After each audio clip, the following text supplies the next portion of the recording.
first comic who's a very good friend of mine. Can we start clapping right now? Guys, give it up for the very funny Amy Stewart. All right, guys, give it up for Samantha. Yeah. She's reminding me, this is the first year that Gremlins has become my favorite Christmas movie. For any of you who don't understand why, there is just a lot of trauma and grief and sadness with that one main girl. And that's how I feel this time of year.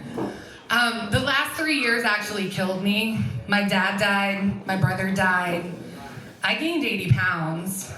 Now, I've always been a yo-yo dieter, but this time I yo-yoed so hard I broke the string.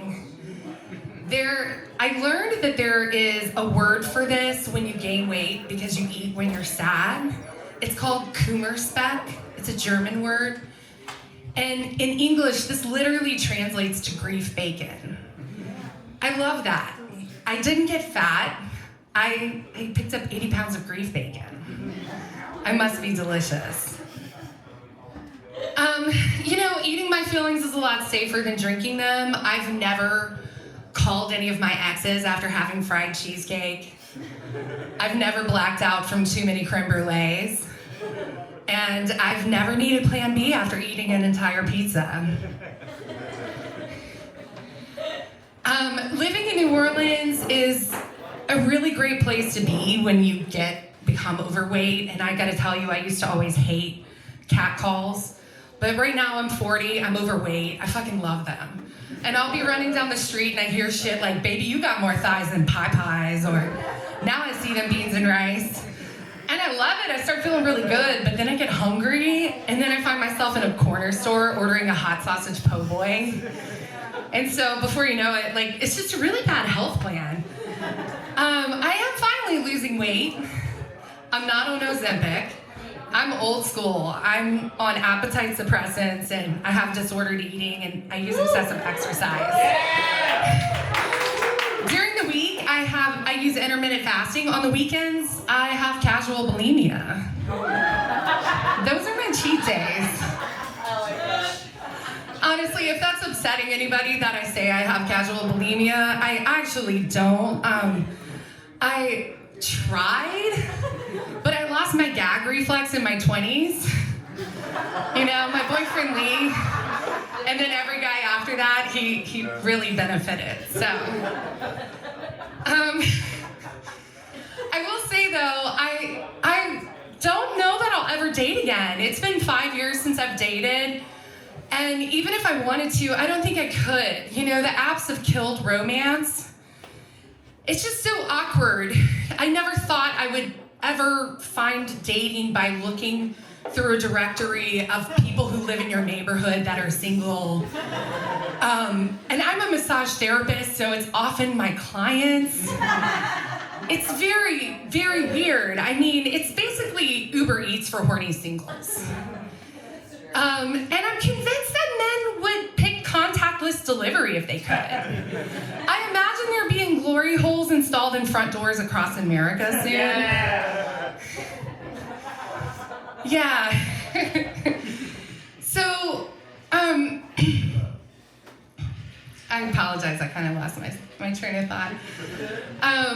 It's been a really rough couple of weeks. So, yeah, I mean, I came up at a different time, and whenever I started dating, men would do things like make mixtapes. They'd write letters and poetry.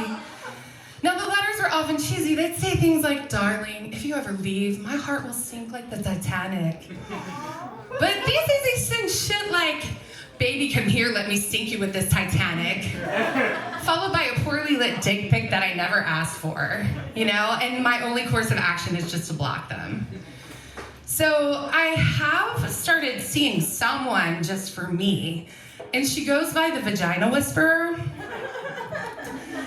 It's not really how it sounds. I mean, maybe it's a little how it sounds. She's actually a pelvic floor therapist.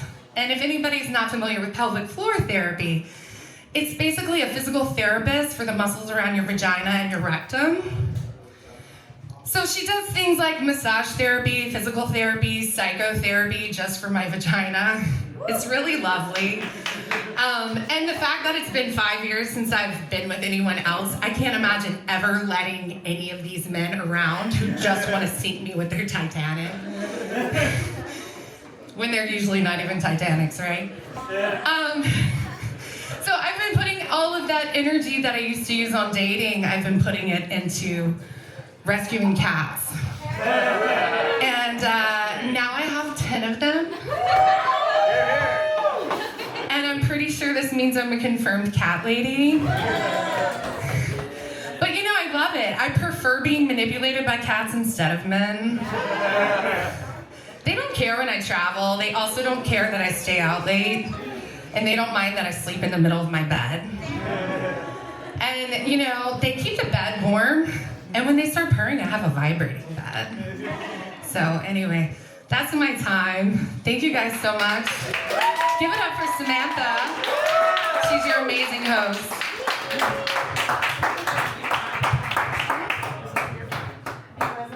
No, I didn't like you. I'm sorry. You want to do more time? No.